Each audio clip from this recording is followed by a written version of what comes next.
Sains UICI dan ARC serta berkolaborasi dengan Himpunan Mahasiswa Pascasarjana IPB INTB. Untuk webinar ini merupakan webinar series yang ketiga, di mana sebelumnya juga sudah dilaksanakan series yang pertama dan kedua. Untuk kedepannya, insya Allah webinar ini akan diadakan setiap 2 minggu sekali, sehingga diharapkan bagi para peserta untuk tetap mengikuti webinar ini. Baik, mungkin tanpa berlama-lama, saya berikan waktu kepada Ibu Siti Aisyah yang akan memberikan materi mengenai mudah memahami machine learning. Kepada Ibu Siti Aisyah, saya persilahkan. Ya, terima kasih Mbak Nia atas kesempatannya. Terima kasih juga pada teman-teman yang udah hadir ya. Kita mulai aja. Assalamualaikum warahmatullahi wabarakatuh. Waalaikumsalam warahmatullahi wabarakatuh. Waalaikumsalam warahmatullahi wabarakatuh. Ya, selamat siang teman-teman. Selamat ini ya, selamat kalian udah hadir ya. Sebenarnya kalau kalian hadir di sini berarti sebenarnya memang Tuhan sudah menentukan ya. Berarti kalian ada waktu gitu ya. Jadi alhamdulillah bisa hadir sehat untuk belajar mendapatkan ilmu, dapat pengetahuan baru terkait machine learning. Nah, ini berarti kan pesertanya berarti umum ya Mbak Nia ya? Ya, betul, Bu. Oke, ini pesertanya umum, ini sudah kelihatan ya. Jadi Prodi Data Science UICI Universitas Insan Cita Indonesia ini dengan ARC kita adakan Data Analyst Training Series. Nah, karena umum mungkin saya perkenalkan dulu ya. Nama saya Siti Aisyah ya. Saya punya background educationnya Politeknik Negeri Jakarta. Waktu itu D4 Teknik Informatika. Kemudian saya lanjutin master saya di University of Stirling, Scotland, UK ya di Inggris, ngambil Master of Big Data. Nah, kemudian saya dari sebelum lulus juga sudah jadi sebenarnya Kaprodi ya Pak Ketua Prodi Sains Data di UICI dari tahun 2021 sampai 2023 ya. Selanjutnya, saya juga konsultan di beberapa perusahaan dan di beberapa institution ini ya, government juga ya, pemerintahan. Nah, sekarang saya di konsultan data analis di Kemendikbud juga, terus di beberapa jadi trainer di beberapa e-learning ya. Sekarang saya lagi di trainer di kelas data analis dan data scientist di Cakap ID. Jadi ada beberapa aktivitas yang dilakukan selain basisnya itu dosen tetap di Sains Data UICI. Nah, ini mungkin kita bisa kalau misalkan nanti ya, mau keep in touch ya terkait machine learning atau apa nanti ada konsul-konsul bisa follow LinkedIn saya, kemudian juga bisa follow Instagram saya. Oke, mungkin kalian ada yang udah familiar belum ya terkait machine learning nih. Mungkin kita lebih ini aja ya, lebih interaktif ya. Jadi karena ini kan udah siang ya, jam-jamnya sebenarnya jam-jam tidur siang ya, take a nap ini ya. Tapi kita coba ini apa sih? Mungkin interaktif sebelumnya ada yang tahu bisa jawab di chat box ya. Ada yang udah mungkin familiar terkait machine learning ya. Kemudian machine learning itu sangat berhubungan dengan big data. Terus nanti ke data science itu sendiri dan machine learning AI itu. Mungkin ada yang familiar dengan kata-kata tiga ini. Mungkin udah ada bisa jawab di chat. Ada atau bisa on mic juga nggak apa-apa. Masih familiar atau belum nih terkait kata-kata terkait big data, data science, machine learning. Nah, ini mungkin ada yang udah pernah dengar atau ada yang masih bingung atau pernah familiar nggak sih dengan kata-kata ini? Belum ya. Jadi teman-teman, di mana di sekarang ini di dunia era digital ini ada yang lebih lagi ngehits yaitu namanya big data teman-teman. Nah big data ini dia related atau berhubungan dengan data science atau ilmu data. Nah ya, big data dan data science ini dia diproses menggunakan teknologi yang disebut machine learning. Nah machine learning ini adalah bagian dari artificial intelligence atau kecerdasan buatan. Kenapa dia masuk ke kecerdasan buatan nanti kita bahas. Nah, terkait dengan relation antara big data, data science, dan machine learning itu apa sih hubungannya? Nah, kalau big data itu adalah, kalau kita translate ini data besar ya teman-teman. Nah, ini adalah sebenarnya data yang raw-nya. Oh, familiar. Oh, masih bingung. Ada Wahyu masih bingung, familiar Hadianti. Oke, semoga nanti setelah program ini nanti Wahyu udah nggak bingung lagi ya. Nah, jadi ada big data. Big data ini adalah material bahan ini ya, kayak seperti data yang besar jumlahnya. Jadi dia ada sifat-sifatnya, nanti datanya besar, terus mudah diakses, strukturnya beragam. Nah, itulah big data. Kemudian big data ini akan diproses atau dianalyze ya, akan dianalisa menggunakan sebuah metode. Nah, metode yang digunakan untuk menganalisa big data inilah yang disebut nanti data dipelajari di ilmu-ilmu data gitu ya. Jadi ilmu data ini ilmu yang mempelajari metode-metode yang dilakukan untuk memproses dan menganalisa big data, data besar. Nah, nanti dia pendekatannya menggunakan prosedur KIPS-DM. Nanti kita bahas ya. Kemudian kita punya data mentahnya, terus kita punya metodenya. Nah, kita menggunakan artificial intelligence atau machine learning, teknologi datanya itu kita menggunakan namanya AI ya teman-teman, di mana sekarang lagi hype banget ya AI itu ya. Jadi AI itu artificial intelligence di mana machine learning adalah bagian dari AI itu sendiri. Secara konsepnya atau simpelnya dia itu sebagai toolnya teman-teman, alatnya, toolsnya ya, di mana kita punya bahan, terus kita proses pakai metode. Nah, untuk kita memproses, kita pakai toolsnya atau teknologinya disebut machine learning gitu ya. Itulah related antara big data, data science, dan machine learning. Jadi, ini pasti berelasi teman-teman. AI tanpa adanya data is nothing ya, nggak ada. AI tampaknya nggak ada datanya, dia gimana memproses itu nggak mungkin ada. Jadi kemudian artificial intelligence tanpa ada data science nanti dia menghasilkan result yang tidak bagus gitu ya. Jadi dia ini adalah konsep yang penting banget dipahami dalam kita mempelajari machine learning secara lebih lanjutnya ya. Jadi kita harus paham dulu apa itu big data, data science, dan artificial intelligence di mana mereka ini saling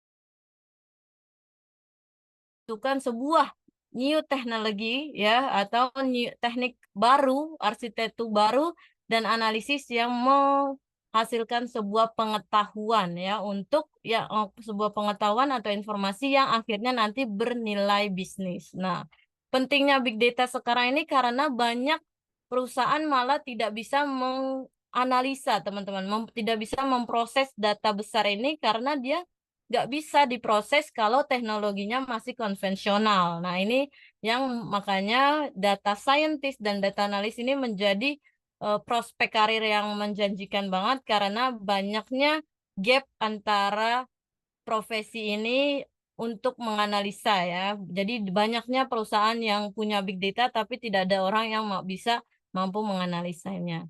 Nah, big data ini punya empat karakteristik ya. Sebenarnya dia ada empat enam ya. Dia biasanya ada four V's, ada six V's ya. Tapi yang the common ya, yang paling biasa kita punya volume ya. Itu tipe volume ya. Volume jadi kalau kita mau mengkarakteristikkan big data itu dari volumenya, pasti volumenya itu besar ya teman-teman. Volumenya besar gitu ya, 300, 400, 500 data yang kita analisa. Nah itu volumenya atau 3 ribuan ya, 180.000. Nah itu berarti pasti itu big data. Nah, selain volumenya yang besar, big data itu juga punya variety yang beragam ya, teman-teman. Dia punya variety yang beragam.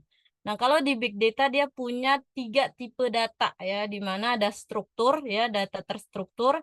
Nah, itu data-data yang biasanya kita olah ya, kalau misalkan dia biasanya disajikan dengan tabel ya, tabel-tabel, nah itu berarti data terstruktur. Kemudian ada data yang tidak terstruktur. Nah, data tidak terstruktur ini seperti suara ya, seperti Hai Siri atau Google Voice, itu berarti dia menggunakan inputannya suara. Nah, itu data-data tidak terstruktur. Kemudian video atau image recognition ya, image kalau misalkan kalian di HP, kalian ada face recognition, nah berarti itu adalah bagian dari big data yang mempunyai variety yang diolah dengan artificial intelligence ya. Jadi bisa dia mendetek wajah kalian terasa verified. Nah, kalian bisa login ke aplikasi kalian. Kemudian ada yang namanya veracity. Veracity ini adalah keabsahan data ya. Jadi big data itu setelah dia diproses ya dengan volume yang besar, kemudian dia juga dengan volume besar dia itu harus bisa memvalidasi data itu benar-benar valid ya teman-teman ya. Jadi kalau misalkan dia besar terus diproses tapi datanya tidak valid, itu bukan bagian dari big data ya, karena tujuan dari big data itu punya volume, variety-nya beragam, dan punya keabsahan data itu sendiri. Dan kemudian velocity. Velocity ini kecepatan dia menganalisa. Jadi kalau kalian pernah tahu adanya data-data yang bersifat real time ya, secara langsung, secara waktu itu juga dimunculkan. Nah, itu adalah pemrosesan big data gitu ya, menggunakan artificial intelligence. Sampai sini ada yang mau ditanyain? Enggak ya, jelas ya. Nah, kenapa sih big data ini menjadi masif banget dibicarakan saat ini ya? Karena kita sudah harus move on ya teman-teman dari traditional data ya. Traditional data ini yang masih konvensional ya, di mana dia hanya dari dugaan, terus pertanyaan dari data, terus ada jawaban. Nah, ini masih traditional approach ya, yang dimulai dengan hipotesis. Sedangkan kalau big data, dia itu dari data, kemudian nanti dieksplor ya. Dia dieksplor dengan kita bisa lihat data visualisasi datanya. Terus setelah dieksplor kita bisa mendapatkan korelasi antara data tersebut dan kita mendapatkan insight. Nah, jadi the vision of the big data ini atau tujuan big data itu kita bisa dapat informasi yang berharga, teman-teman, di mana itu menjadi consideration atau pertimbangan untuk make decision ya, untuk membuat keputusan. Nah, itulah pentingnya big data sekarang ini. Nah, kemudian kita lanjut tadi ya. Kita tak udah tahu terkait big data ya. Kemudian kita lanjut ke data science tadi ya. Data science itu kan ilmu yang mempelajari ini ya, ilmu yang mempelajari big data atau secara terminologinya adalah data science adalah proses saintifik dalam mentransformasi data menjadi kesimpulan untuk pengambilan kesimpulan yang lebih baik. Kalau ini berdasarkan terminologi The Institute for Operation Research and the Management Science ya. Jadi ini terminologinya, tapi kalian bisa pahami dengan kesimpulan ya, data science itu ilmu yang mempelajari metode ya untuk memproses data gitu ya. Memproses data atau menganalisa data sehingga mendapatkan informasi berharga. Nah, data science ini muncul di kira-kira dari 4 sampai 3 tahun ke belakang ya teman-teman. Kita bisa kalau kalian familiar dengan dunia IT, data science ini baru ya di Indonesia. Itu juga ada beberapa yang masih universitas langka terkait jurusan data science. Nah, ini adalah ini perkembangan dunia pendidikan ya teman-teman, di mana data science menjadi ilmu baru yang menghubungkan antara computer science ya, computer science ada IT-nya karena dia ada machine learning di sini. Kemudian dengan matematik ya, matematik dan statistik ya, karena ini adalah back end dari nanti di dalam machine learning ini back end-nya adalah matematika dan statistik. Begitu juga hubungan-hubungan setiap variabel itu kan dipelajari di statistik. Nah, kemudian antara domain atau business knowledge ya, jadi di mana kita menentukan objektif kan ya, kalau kita misalkan mau bahas terkait data science. Nah, jadi dia irisan gini ya, teman-teman. Dia adalah komputer science, math and statistik ya, data science. Nah, makanya ada beberapa murid saya bilang, "Bu, data science tuh belajar apa aja?" Semuanya belajar karena multidisiplinnya di sini nih. Kalau misalkan kalian mau memprediksi apa tentang bisnis. Nah, berarti dia masuk ke domain fieldnya bisnis. Tapi sebenarnya kita tuh yang penting datanya aja, data apa yang mempengaruhi bisnis itu. Kita juga bisa menganalisa atau bisa memprediksi masalah-masalah healthcare ya, tapi kita nggak masuk ke dalam healthcare-nya, tapi yang kita analyze adalah data-data yang related dengan data health-nya, kesehatan. Misalkan kita memprediksi akan patient ini terkena cancer atau enggak gitu ya. Jadinya kita memproses data-data tersebut. Jadi dia bisa multidisiplin. Tapi secara basicnya kalian harus tahu math dan statistik ya. Dan IT-nya itu pakai nanti machine learning, nanti kita akan pelajarin bareng ya. Kemudian itu data science. Kemudian kalau di data science untuk metode, kita tadi bahas tentang metode ya. Kalau metode pasti akan merefer terkait tahapan. Metode itu kayak prosedur ya. Nah, ada namanya data science framework, yaitu adalah pendekatan terstruktur atau serangkaian pedoman yang membantu ilmuwan dan analis data dalam menavigasi proses kompleks dalam mengekstraksi wawasan dari data. Jadi mungkin yang lebih simpel kita bisa bahas kalau data science ini adalah pendekatan terstruktur atau tahapan-tahapan ya dalam kita menganalisa data ya teman-teman. Nah, yang paling terkenal framework atau prosedur atau metode atau tahapan itu kita kenal dengan CRISP-DM ya. Cross Industry Standard Process Data Mining ya. Jadi ini di mana tahapannya itu bisa dari business understanding, kemudian data standard, data preparation, modeling, evaluation, dan deployment. Kita akan bahas satu persatu. Tapi mungkin kalian bertanya ya, apa sih, kenapa sih kita harus mempelajari metode ini? Fungsinya agar kita bisa menghasilkan sebuah results atau tadi information atau insight yang benar-benar valid, teman-teman. Karena tahapan ini sudah kita lalui, gitu ya. Kalau misalkan kita skip, langsung aja ngolah data. Nah, data ini kadang tidak valid jadinya, teman-teman. Kalau misalkan kita udah, misalkan nanti kita akan memprediksi ya, sebuah case, kita memprediksi profit atau keuntungan perusahaan. Di mana kita langsung aja modeling ke machine learning-nya. Nah, nanti hasilnya itu tidak valid, teman-teman. Misalkan akurasinya rendah. Nah, kita akan kembali apa tahapan, ternyata kita ngeskip beberapa tahapan yang seharusnya dilakukan. Nah, jadi kita harus kembali lagi ke back forward ke yang awal lagi. Nah, itulah jadinya nanti wasting time dan effort ya. Jadi di mana bisnis itu pasti efektif ya. Apapun itu harus bisa seefektif mungkin gitu ya, murah tapi akurat dan cepat ya. Itu kan bisnis konsepnya seperti itu. Jadinya kita butuh framework atau tahapan ini dalam menganalisa big data itu menggunakan machine learning. Nah, ini ya data science framework yaitu Cross Industry Standard Process for Data Mining atau yang disingkat dengan CRISP-DM. Ini adalah open standard ya. Jadi dia proses standarnya. Miss, kalau misalkan nggak mau pakai ini gimana ya? Nggak apa-apa juga gitu ya. Tapi dia jadi tidak memenuhi standar dalam menganalisa data ya. Jadi kalau bisa menganalisa data, standar prosesnya biasanya kita pakai CRISP-DM yang menjelaskan proses umum dalam pengelolaan data yang digunakan oleh data scientist ya. Nah, di sini dia ada 6 langkah ya, ada business understanding, data preparation, modeling, evaluation, sama deployment. Nah, ini sebelumnya mungkin ada yang familiar terkait ini ya, business understanding, data understanding, mungkin kalau yang jurusan data, eh, kalau IPB ada juga ya, statistik ya, mungkin udah familiar, atau yang jurusan IT, mungkin bisa sharing ya di chatbox pernah nggak?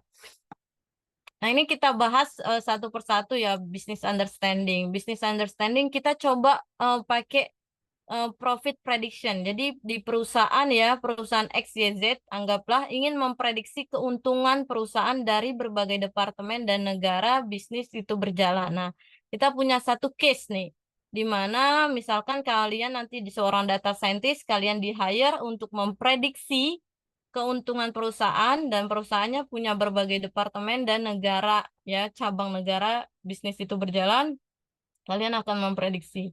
Nah, tahapan pertamanya kalian harus ada business understanding nih, teman-teman. Apa sih tujuannya? Untuk mendefinisikan tujuan proyek dan mengumpulkan requirement yang dibutuhkan. Requirement ini kebutuhan-kebutuhan ya yang dibutuhkan untuk menyelesaikan proyek. Nah, pada tahap ini apa kegiatannya? Yang pertama, identifikasi tujuan bisnis. Tadi, misalkan kalian sebagai seorang data scientist, kalian disuruh apa? Memprediksi keuntungan perusahaan ya. Berarti tujuannya itu menghasilkan prediksi keuntungan perusahaan. Jadi menghasilkan. Nah, nanti kalian data science goals-nya apa? Berarti kalau seorang data scientist kan kalian yang akan membangun machine learning modelnya ya. Berarti membuat model prediktif untuk memprediksi keuntungan perusahaan di masa yang akan datang. Nah, itu kemudian setelah kita tahu tujuan bisnisnya, gimana konteks bisnisnya? Konteks bisnisnya apa? Maksudnya data-data yang berhubungan dengan ini nih, prediksi kita ya. Dalam memprediksi kita masuk ke konteks apa aja gitu ya. Mungkin ke finansial ya. Kita dalam memprediksi nanti keuntungan berarti pengeluaran di setiap departemen mana ya, itu dikumpulin ya kan. Itu bisa terus ataupun nanti juga ke penghasilan ya, penghasilan yang kemarin ya, penghasilan yang existingnya berapa untuk memprediksi penghasilan yang selanjutnya.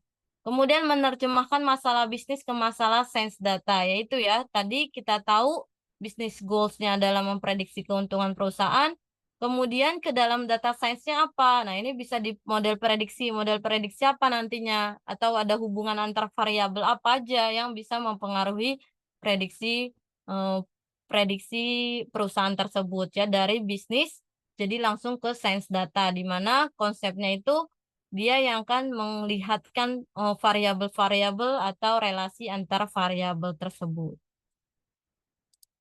Kemudian setelah kita tahu bisnis understanding-nya tadi ya, case-nya kita mau memprediksi profit. Nah, berarti kita ngumpulin data nih ya, adalah data understanding, pemahaman data. Data understanding bertujuan untuk mengumpulkan dan memahami data yang akan digunakan untuk proyek data science. Nah, pada tahap ini kita melakukan kegiatan seperti mengumpulkan data awal, exploratory data analisis ya. Biasanya kita lakukan exploratory atau kita biasakan lakukan yang biasa dikenal visualisasi data ya. Kemudian kita verifikasi kualitas data dan mencari insight permulaan. Nah, kalau kita coba masukkan ke case-nya, kalau profit prediction berarti kita ngumpulin data nih, pendapatan perusahaan dari setiap departemen dan cabang perusahaan di berbagai negara. Kita ngumpulin ya beberapa data yang akan kita prediksi. Kemudian analisa permulaannya apa? Memahami struktur dan konten dari data. Nah, biasanya ada yang disebut metadata ya. Metadata itu keseluruhan data yang menjelaskan variabelnya ada berapa banyak kolom, baris ya. Terus kita juga melakukan data deskriptif ya, maksudnya kita tahu rata-rata atau nilai maksimum, nilai minimum ya. Itu yang biasanya kita lakukan analisis permulaan. Begitu juga kita melakukan penilaian kualitas data. Nah, di data understanding ini biasanya kita juga sudah melihatkan identifikasi nilai-nilai yang hilang ya. Jadi penting sekali teman-teman melakukan data understanding karena kebanyakan data itu pasti harus ada pre-processing ya. Biasanya di data understanding ini terjadi pre-processing data ya. Nah, di mana kita udah lihat nih ada beberapa masalah data kan ada missing values ya atau inconsistent data atau data yang duplicate ya. Data yang duplicate itu misalkan ada cabang New Yorknya 2 kali ya.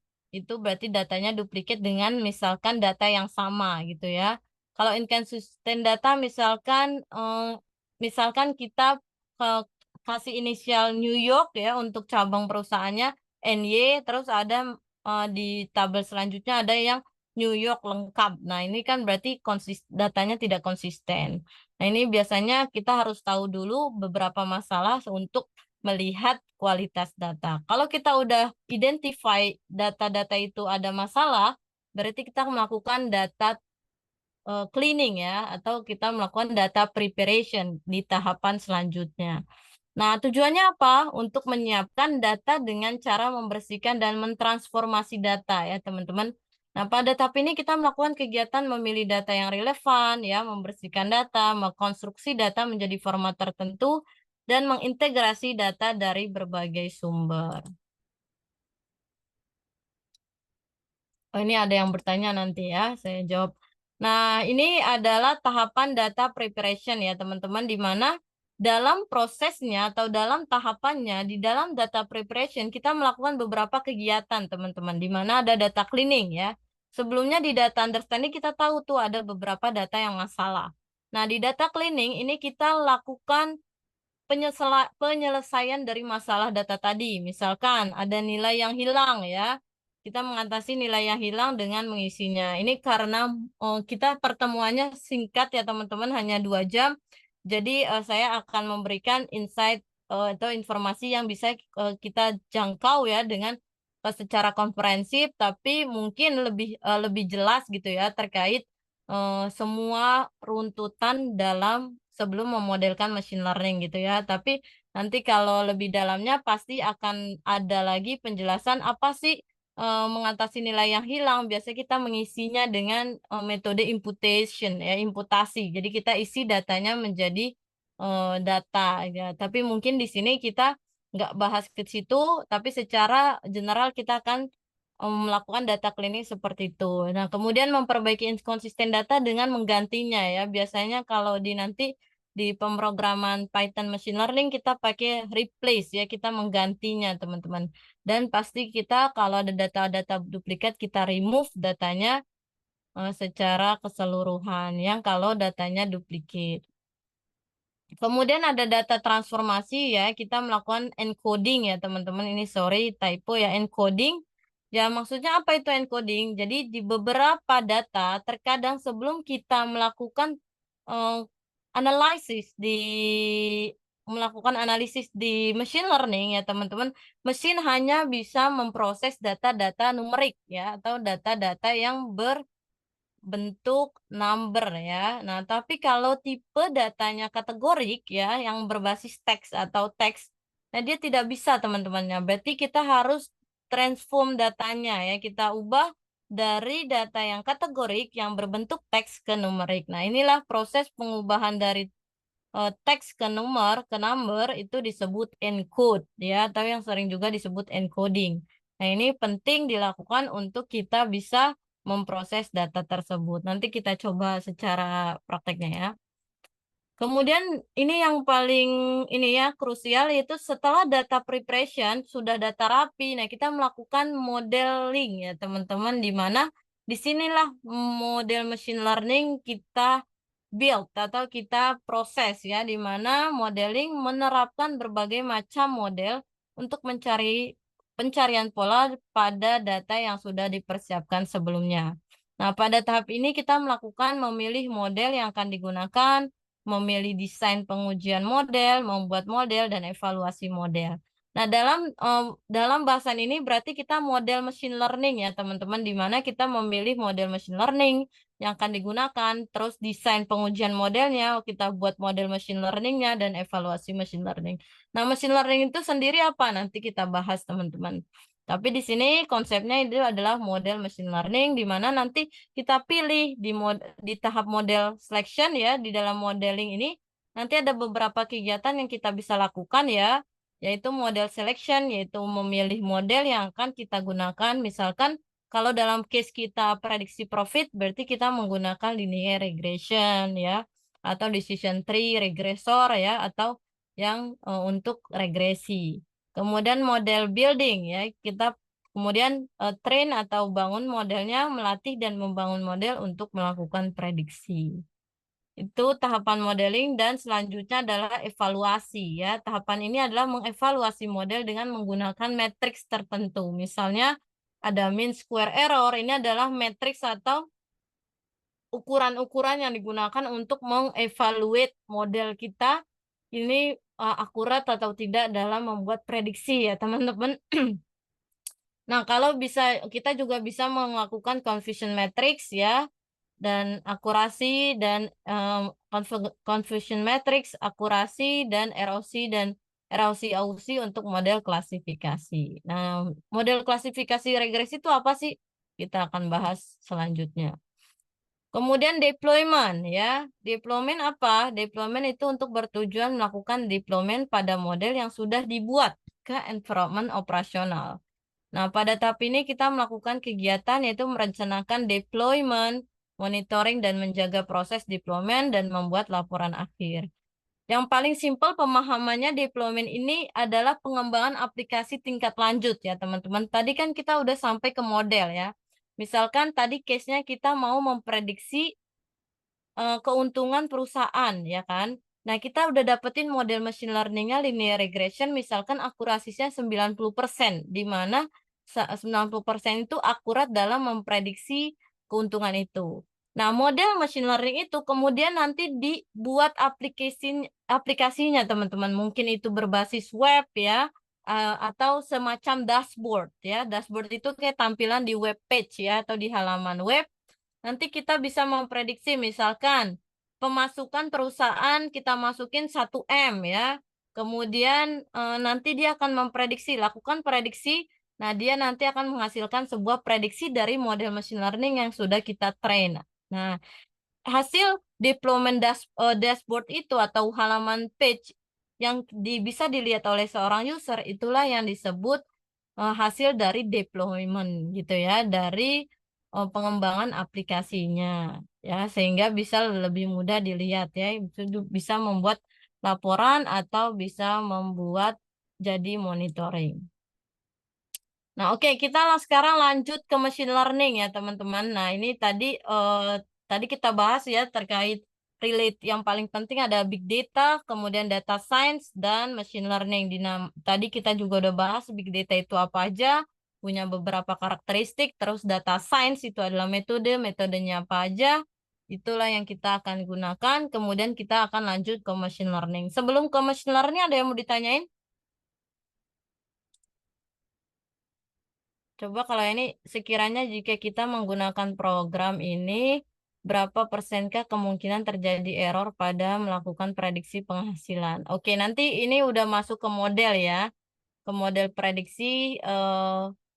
Kalau misalkan menggunakan program ini maksudnya program apa? Machine learning-nya ya mungkin ya. Nah, itu nanti ada bagian evaluasi. Kalau kita menggunakan model-model machine learning, dia ada bagian evaluasi dan evaluasi itu nanti dia akan menggunakan matriks atau ukuran ya, di mana dia mengeluarkan hasil akurasinya, level akurasi presentasi. Misalkan akurasinya 60% ya, itu indikasinya dari 0 sampai 60% ya. Kalau di bawah 70% itu berarti akurasinya tidak bagus, teman-teman. Kalian harus kembali retrain si model machine learning. Tapi kalau mulai dari 70% sampai ke 90% itu ideal ya. Jadi itu kita bisa menggunakan model itu sebagai prediksi. Tapi eh, itu dia gunanya pada matrix. Nah, nanti di matrix itu kita ada evaluasi di mana akurasinya bagus misalkan 90% tapi dia banyak error ya, misalkan nanti ada prediksi yang banyak error, nah itu berarti akan ada masalah-masalah lain yang harus kita analisa kembali ya. Jadi machine learning ini memang banyak pembahasannya teman-teman, tapi itulah nanti yang paling bisa saya sampaikan di sini. Kalau kita mencapai presentasi akurasinya 70 ke atas itu berarti bisa memprediksi dengan baik. Untuk sebelum lanjut ke machine learning dari pembahasan big data sama data science framework atau metode data science ada yang mau ditanyain teman-teman? Mungkin kalau saya kecepatan atau jadinya bingung atau gimana, ada yang mau ditanyain guys? Nggak ada ya? Mungkin apabila tidak bisa open mic, nanti bisa di chat saja, diketikkan pertanyaannya. Oke. Oke, kalau nggak ada, kita lanjut ke machine learning ya, teman-teman ya. Jadi, machine learning itu apa sih artinya? Ya, dia sebenarnya adalah komputer ya, teman-teman. Komputer yang diprogram ya. Komputer yang diprogram ya, sehingga dia bisa menganalisa ya, menganalisa seperti human behavior ya. Nah, ini makanya disebut program with the ability to learn and reason like humans ya. Jadi dia seperti manusia bisa menganalisa. Kita kan bisa menganalisa ya, seperti contohnya kita dapat data ya, penjualan kita misalkan simpelnya kita menjaga toko ya. Kita tahu oh hari ini penjualan yang beli orang ada yang beli produk kita 4 orang ya. Itu di dalam 3 hari ini ada yang pembelian 4, 5, 4, 5 ya. Berarti kan kita bisa analisa. Berarti besok kira-kira sekitar 4 sama 5 kali ya kejualnya.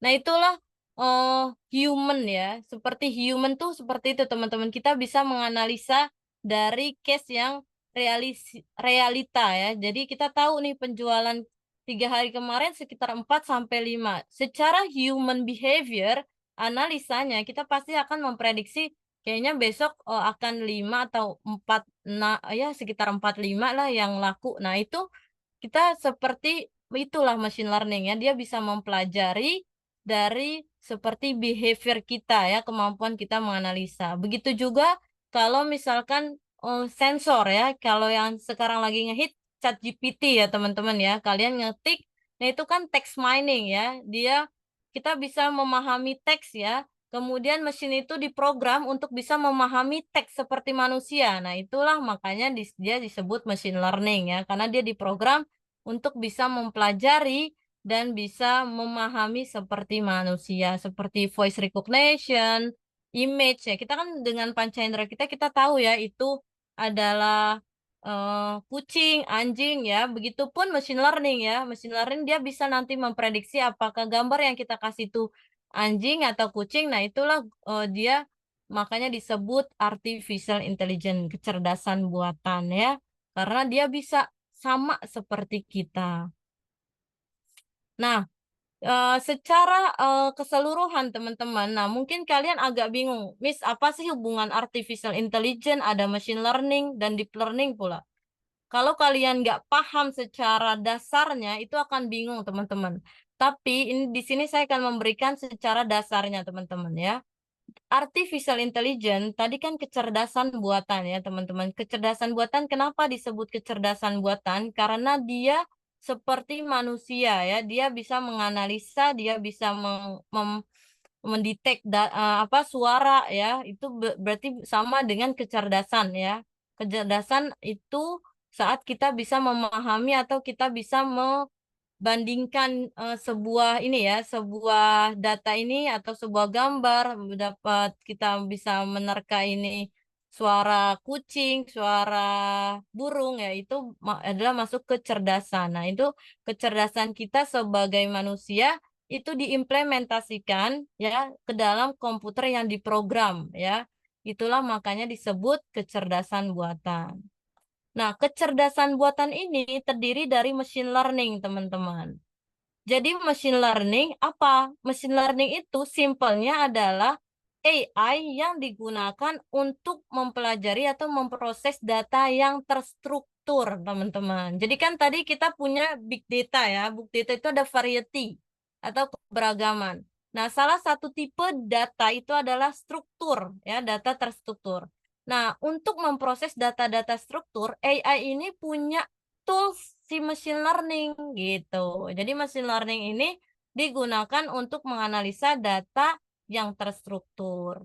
Kemudian, kalau misalkan datanya tidak terstruktur seperti suara, gambar, video ya, itu si machine learning minta tolong si deep learning, teman-teman. Jadi si machine learning ini punya subset atau punya tools yang lebih deep, makanya dia namanya deep learning, yaitu dia subset of machine learning yang digunakan untuk memproses data-data tidak terstruktur. Itu konsepnya, teman-teman. Jadi, deep learning dan machine learning ini ya bagian dari artificial intelligence. Gitu. Dia bagian dari AI. Jadi kalau kalian bahas-bahas ada yang bahas tentang AI, terus ada yang bahas machine learning ya.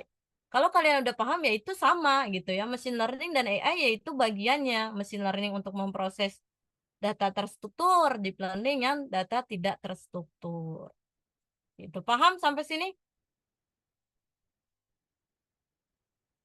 Ada yang mau tanya? Oh ini nanti ya, future importance, future engineering, penggunaan dari ketiganya. Oke, ini kayaknya udah pada tahu ya terkait data machine learning. Nanti saya bahas di jawab karena belum relate ya. Oke, sampai sini ada yang dari penjelasan dulu ya teman-teman. Ada yang mau ditanyain? Nggak ada ya. Oke. Kemudian di machine learning ini teman-teman, dia ada beberapa teman-teman ya, ada beberapa pengguna pembelajarannya. Dia kan namanya juga mesin pembelajar ya, atau kalau bahasa Inggrisnya machine learning, tapi kalau biasa di Indonesia kan jadi mesin pembelajar. Nah, dalam mempelajari data tersebut, dia mempunyai tugas-tugas pembelajaran teman-teman. Nah, ada namanya supervised learning ya. Supervised learning, unsupervised learning, dan reinforcement learning. Ini apa? Ini adalah tipe pembelajaran yang dilakukan oleh si machine learning. Apa supervised learning? Nah, ini ya. Supervised learning secara mudahnya ini adalah tugas pembelajaran yang data-datanya diberi label, teman-teman. Makanya artinya supervise ya, diawasi. Berarti kalau diawasi berarti ada objeknya yang dilabeli. Begitu, makanya disebut supervise. Maksudnya data-data yang berlabel apa? Data-data yang berlabel itu misalkan teman-teman datanya sudah jelas. Misalkan kita tadi case-nya kita memprediksi profit perusahaan ya, keuntungan perusahaan. Berarti keuntungannya dari perusahaan itu kan berarti ada keuntungan ya, berarti ada keuntungan. Terus nanti ada departemennya dari marketing, pengeluaran marketing segini, pengeluaran HR segini. Nah, pengeluaran HR, pengeluaran marketing. Nah, itu adalah label-label, teman-teman, label-label data. Nah, kalau data-datanya punya label, berarti dia masuk ke tugas supervised learning di machine learning-nya. Gitu. Kemudian di supervised learning ada lagi nih dibagi. Jadi machine learning ini memang dia itu detail ya teman-teman ya. Maka dia kan sama dengan manusia. Manusia tuh kadang detail ya teman-teman. Kalau kita mau ngerjain tugas apa nih? Matematika dulu nggak? Oh, matematika dulu berarti hitung-hitungan. Kalau bahasa Indonesia berarti bahasan kata-kata. Nah, gitu ya. Bersama juga dengan machine learning ya, di supervised learning yang tadi yang mempelajari data-data yang berlabel, dia punya task atau tugas-tugasnya di mana dibagi menjadi classification dan regression. Nah, mungkin yang paling simple dipahami classification ini kalau kita nantinya memprediksi label data, teman-teman. Jadi kalau kita mau memprediksi, misalkan di sini contohnya adalah kita memprediksi mail atau email kita ini akan spam atau tidak spam ya.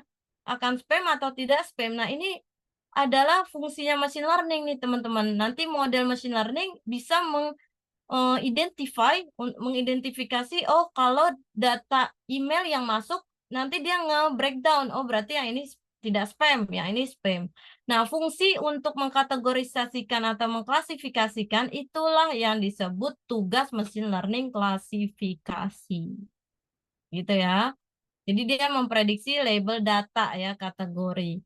Kemudian kalau regression apa? Ya, regression itu kalau yang prediksinya jumlah ya. Jadi mudahnya gitu ya. Kalau kita mau menggunakan machine learning, tujuan bisnisnya apa tadi? Oh, saya mau memprediksi harga harga rumah di tahun ke depan. Nah, berarti hasilnya apa? Harga kan? Berarti harga apa? Numberic. Berarti kalau number berarti dia pakai machine learning yang regression. Berarti dia masuk ke supervised learning. Nah, nanti juga kalau prediksinya apa? Saya mau mengkategorisikan, misalkan di bank ya, saya mau status loan saya, pinjaman saya akan di-approve atau di-reject. Nah, prediksi akan di-approve dan di-reject ini, teman-teman, nanti akan dibantu sama si machine learning. Nah, berarti dia masuk ke model apa? Model klasifikasi. Gitu. Sampai sini ada yang mau ditanyain? Coba ya, saya tanya dulu nih ke Ana Rosyani. Halo, Ana Rosyani. Ada Ana Rosyani? Iya, Ya, coba Ana iya, Rosyani.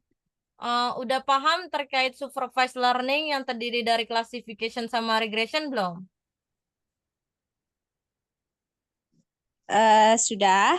Oke, coba saya tanya ya. kalau misalkan kamu seorang data Ya, scientist, saya punya case untuk memprediksi saya kemungkinan akan di-approve, akan di-approve, apa ya, bukan pinjaman, beasiswa deh. Beasiswa saya akan di-reject atau di-approve. Itu dia masuk ke tugas machine learning mhm. mana? Regression. Are you sure? Yakin?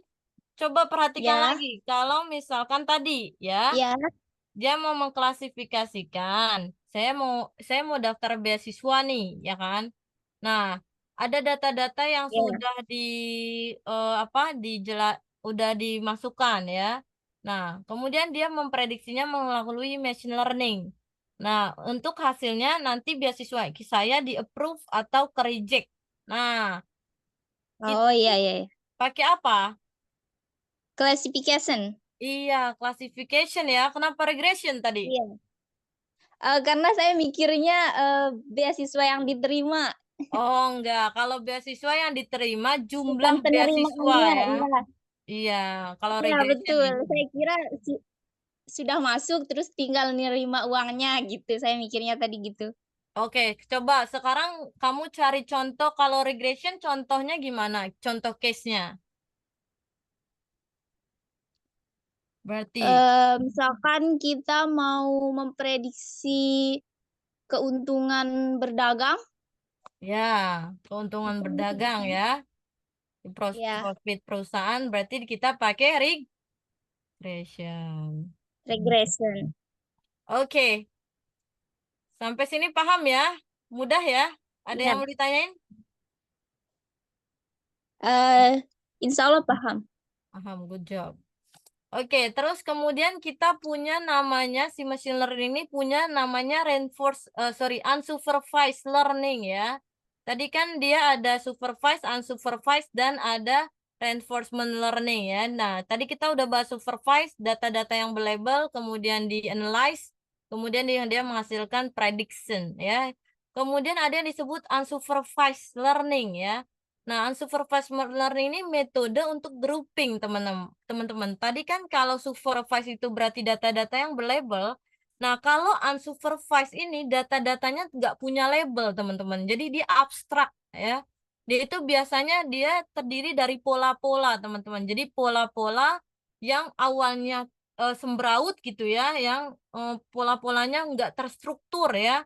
Nah, berarti tapi kita harus mendapatkan pengelompokan gitu ya untuk biar kita bisa analisa. Nah, ini disebut namanya tugas machine learning unsupervised learning. Aplikasinya biasanya gimana sih, Miss? Biasanya kita punya segmentasi kelompok customer, teman-teman. Kita punya misalkan tipe-tipe kelompok customer dewasa, tapi dia berbentuk pola ya, pola-pola dewasa terus sama anak kecil gitu ya. Dia pola-pola. Nah, kita kelompokin tuh data-datanya menjadi lebih terstruktur ya. Itulah yang disebut dengan unsupervised. Dia metodenya untuk grouping ya, method for grouping di mana sering disebut juga namanya clustering ya. Jadi kalau di supervised itu dia terkenalnya dengan classification dan regression tugasnya, sedangkan di unsupervised itu dia biasa dikenal dengan clustering ya. Kemudian ada reinforcement learning ya teman-teman, saya lupa masukin di sini. Reinforcement learning gampang juga teman-teman. Dia ini adalah sistem machine learning, dia pakai reward ya. Jadi dia rewarding konsepnya di mana kalau tadi kan supervise ini dia menghasilkan output aja ya. Nah, tapi dia evaluate dengan prediksinya itu akan akurat atau enggak, unsupervised dia mengkelompokkan. Kalau reinforcement learning dia punya indikator, teman-teman. Dia punya indikator di mana saat menghasilkan prediksi, kalau indikator itu sesuai, ya, sesuai dengan indikator yang ditentukan, berarti dia akan menghasilkan sebuah prediksi yang sesuai juga, gitu ya. Tapi kalau nanti tidak sesuai dengan standar indikatornya, berarti dia tidak menghasilkan outputnya, gitu ya. Itu reinforcement learning. Kemudian gimana sih kerjanya machine learning? Nanti kita akan pelajarin juga ya teman-teman di Ini memang agak sebenarnya dalam 2 jam ini kita bisa mempelajari machine learning semua ini. Insya Allah bisa teman-teman ya. Tapi kalau misalkan masih ada yang bingung nggak apa-apa, nanti dicoba ditanya aja teman-teman. Tapi secara generalnya kalian bisa memahami, oh ternyata machine learning itu mudah ya. Jadi sebenarnya mudah teman-teman dalam memahami machine learning. Karena kerjanya machine learning juga nggak terlalu rumit ya. Nah, karena dia udah sophisticated teknologi yang canggih, sebenarnya dia tidak rumit teman-teman. Kita hanya ngejalanin model dengan beberapa sentence ya, terus udah bisa menghasilkan prediksi. Nah, gimana machine learning bekerja itu? Ini teman-teman, dia dari search, dari sumber-sumber datanya yang tadi saya bahas ya. Kalau ada teks, dokumen, image, nah berarti kan ini data-data tidak terstruktur ya. Data-data tidak struktur ini dianalisa oleh si deep learning ya. Nah, kalau data-data yang terstruktur label berarti dia pakai tugas si machine learning. Nah, kemudian sumber data atau data input ini, kalau misalkan data tidak terstruktur, dia ada feature factors, ya. Ini feature factor ini dia menerjemahkan semua data yang tidak struktur itu menjadi data yang atau fitur-fitur vektorsnya sebelum dia dianalisis oleh si deep learning. Tapi kalau yang label, dia bisa langsung dianalisis oleh machine learning. Nah, jadi ada input, machine learning kerja, terus hasilnya output. Itu aja sebenarnya. Kalau flow-nya ya, flow dasarnya. Dia hanya dari input, terus machine learning yang ngerjain, dia menghasilkan prediktif. Ya, prediktifnya itu adalah output, itu prediction atau kategorisasi ya, atau kelompok kalau kita pakai classification. Kalau kita pakai regression, berarti kita hasilnya number gitu. Kalau kita clustering, berarti hasilnya adalah pola-pola. Gitu teman-teman. Sampai sini ada yang mau ditanyain? Gak ada ya? Mungkin saya izin tanya, Ibu. Boleh, boleh. Yang terkait unsupervised learning tadi, kan tadi disebutkan nanti ada ciri khasnya itu dia grouping dan clustering. Tapi bagaimana kalau semisal kita punya data yang misalnya mungkin data terkait kelompok atau jenis hewan. Nah, setelah kita coba grouping, ternyata ada beberapa jenis hewan yang memang tidak bisa masuk ke dalam beberapa grup yang kita mau buat. Jadi misalnya dia cuma ada 1 atau 2 jenis, jadi tidak bisa dimasukkan ke dalam grup gitu. Nah, itu kalau bertemu dengan tipe data yang seperti itu, kira-kira bagaimana? Oh ya, jadi nanti tuh sebenarnya itu jatuhnya outliers ya. Ada pembahasan outliers lagi ya. Itu karena kamu tanya, jadi saya ke situ deh. Tapi mungkin outliers ini apa? Jadi ada data-data yang tidak sesuai dengan pengelompokan tadi ya. Kayak Nia tanya tadi, Bu, kita mau mengclassify gitu, clustering, tapi ada pola-pola yang tidak sesuai. Nah, itu berarti nanti jadinya error di data ya. Jadi ada namanya outliers, data yang tidak sesuai dengan grouping tadi. Nah, biasanya machine learning itu nanti akan ini akan adanya di data preparation, teman-teman. Kalau outliers-nya tadi, groupingnya itu yang jauh dari data-data yang grouping itu, dia nanti akan kita removing ya. Jadi kita bisa handling outliers di data preparation. Jadi nanti kita bisa remove atau kita nanti masukkan dia ke dalam grup. Jadi dipaksa kita lihat patternnya atau bentuknya itu dia paling sedikit dia sama kemana. Kalau ke grup A dia akan masuk ke grup A. Kalau ke grup B dia akan masuk ke grup B. Jadi nanti akan dia di pre-processing atau di cleaning sehingga dia masuk ke grup ataupun nanti ada di handling outliersnya sehingga dia bisa menjadi satu bagian dari grouping itu. Sehingga nanti hasilnya ke grouping tertentu yang sudah di analyze atau diproses oleh deep learning tadi. Gitu. Nih ya, terjawab nggak? Sudah terjawab, Bu. Oke. Itu ya teman-teman. Kemudian kerjanya machine learning gimana sih ya? Nanti kita ada sesi prakteknya ya. Nanti ada sesi prakteknya. Semoga ada kalian bisa ikut ya. Oh ya, ini saya mau jelasin. Data training dan data testing. Nah, jadi bagaimana sih machine learning itu bekerja, teman-teman? Ya, machine learning itu bekerja yang pertama tadi ya, kalau secara generalnya dia masukin input, terus diproses sama machine learning, kemudian menghasilkan output. Nah, tapi di pemrosesan data di machine learning ini ada tahapannya, teman-teman ya. Tadi sebelum dia masuk ke model machine learning, kita pakai tadi ada tahapan juga ya, CRISP-DM. Ada business understanding, ada data preparation ya, ada data understanding dan data preparation. Nah, sebelum dia masuk ke model machine learning ya, sebelum tadi sini, sorry. Nah, sebelum masuk ke machine learning ini, datanya itu harus udah di prepare ya, udah disiapkan. Nah, data yang udah di prepare apa? Dia masuk ke proses pre-processing. Tadi, kalau ada outliers dia udah handling, ada misalkan ada duplicate dia udah remove. Terus kalau ada data-data yang tidak sesuai dengan tipe data numerik dia encoding ya, itu dia udah bersih banget, udah bagus banget untuk masuk ke machine learning ya. Nah, setelah datanya udah melalui data pre-processing yang ada di data preparation, nah, baru data itu dimasukkan ke machine learning. Nah, sebelum dibangun di machine learning, data ini juga ada tahapannya di dalam machine learning, teman-teman. Di dalam pemrograman Python, nanti kita pakai pemrograman Python ya. Nanti ini mudah teman-teman untuk beginner itu jangan insecure dulu atau jangan mental block. Aduh ini pemrograman nih. Aduh susah nih. Enggak, teman-teman. Pemrograman Python ini mudah banget. Jadi nanti sebelum kita masuk ke build model machine learning, data ini harus di training data ini harus di-separate ya, dibagi menjadi training dan test split data. Tadi pertanyaannya apa? Training, test data. Oke.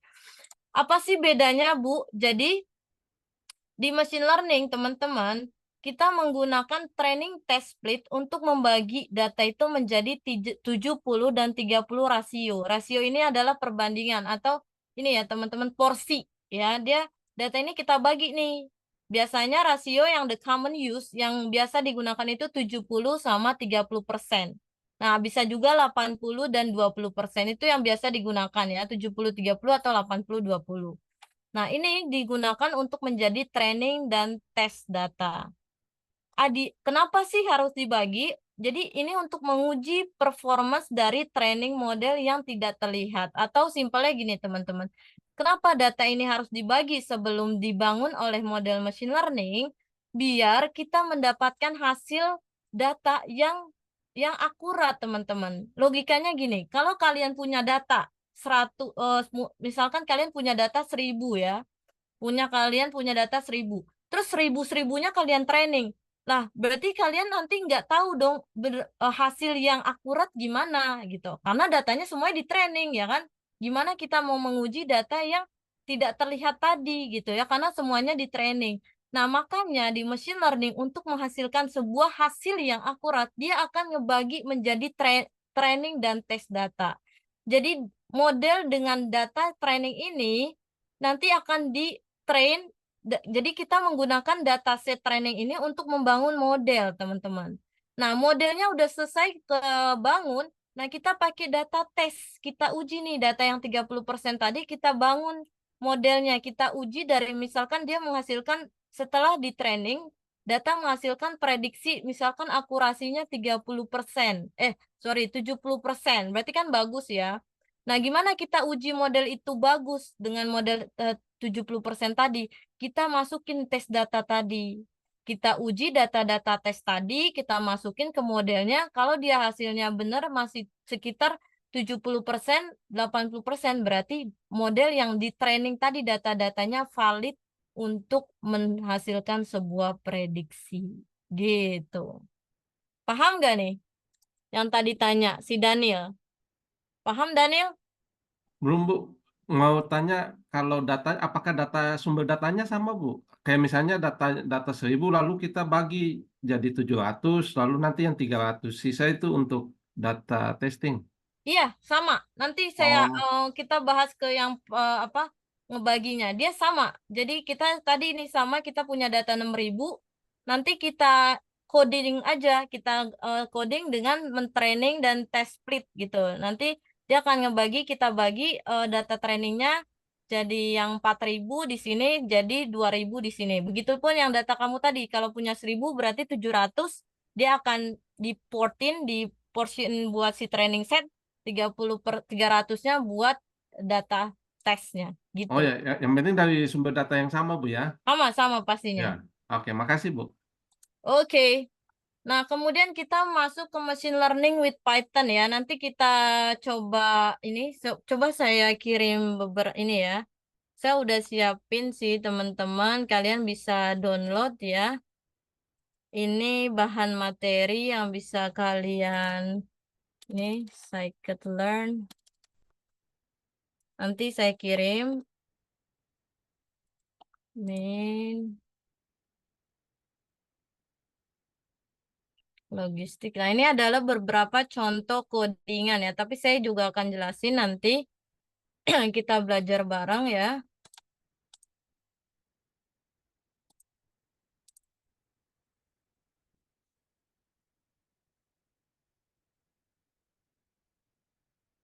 Oke, ini saya coba search, saya kirim. Nah, ini adalah beberapa case machine learning ya, tapi nanti saya bahas, mungkin kalian maksudnya punya dokumen tersendiri. Tapi sebelum masuk ke situ, saya akan bahas dulu beberapa nanti yang kita gunain. Ya, sama-sama yang kita gunain apa aja. Yang kita gunakan nanti pakai Python ya, kita pakai Python, machine learning Python ya. Jadi Python ini adalah pemrograman yang mudah digunakan teman-teman. Terus tutorial gratisnya juga tersebar banyak banget di internet, dapat diperoleh dengan mudah. Terus kesempatan kerja yang jauh lebih luas. Nah, jadi kalau kalian bisa pemrograman Python ini, kalian bisa banyak dapat job vacancies ya. Jadi jangan dipikir ini seperti pemrograman application ya teman-teman, beda. Dalam pemrograman data atau analisis data, kita hanya membutuhkan cuma 2 paragraf atau 3 paragraf karena kita sesuaikan dengan datanya apa yang mau kita keluarkan gitu ya. Jadi dia nggak rumit seperti kita membuat aplikasi ya. Jadi itu biasanya yang kita gunakan dengan Python. Nah, banyak package yang tersedia luas untuk keperluan data science. Kemudian kita bisa juga pakai Anaconda, teman-teman. Jadi Anaconda sama, kalau Python ini bahasa pemrogramannya, jadi kita pakai pemrograman bahasanya si Python. Nah, untuk nulisin Python ini kita butuh framework ya. Jadi ada medianya ya. Nah, medianya ini namanya Anaconda ya. Nah, kalian bisa download di www.anaconda.com, kalian download ya. Python, kalau kalian Windows bisa pakai, kalau kalian pakai Mac ini juga ada. Terus kalian bisa download, ataupun yang lebih mudah kalian bisa pakai Google Colab ya. Google Colab ini tempat buat ngoding Python-nya ya, yang tempatnya itu yang dikenal dengan platform atau framework ya. Dia berbasis Cloud, jadi kalian bisa mudah secara masuk langsung ke Python-nya. Ini di sini ada yang udah pernah pakai Anaconda atau Python, atau mau coba download dulu nggak apa-apa ya. Jadi kalau kalian mau coba download Anaconda ya teman-teman, kalian buka di sini anaconda.com, terus nanti kalian download now, ini download ya. Nanti dia muncul seperti ini teman-teman, Anaconda Navigator. Nah, ini kalian kalian muncul seperti ini. Nah, kalian bisa launch di sini. Ya. Nah, kalau di launch nanti dia seperti dokumen ya. Dia nanti ke browser, teman-teman. Nah, dia masuk ke browser kita dan dia bisa langsung ke semua folder kita. Nah, folder kita apa yang mau kita jalanin tadi? Tadi yang saya kirim ya, ini kalian download drive ini. Nah, kalian masukin di mana? Misalkan di dokumen Explorer kalian masukin di file C atau file D ya, biasanya ya kita mau file D. Nah, kalian simpan di sini, berarti itu dia masuk ke file lokal D ya, ataupun berarti dia ke C ya,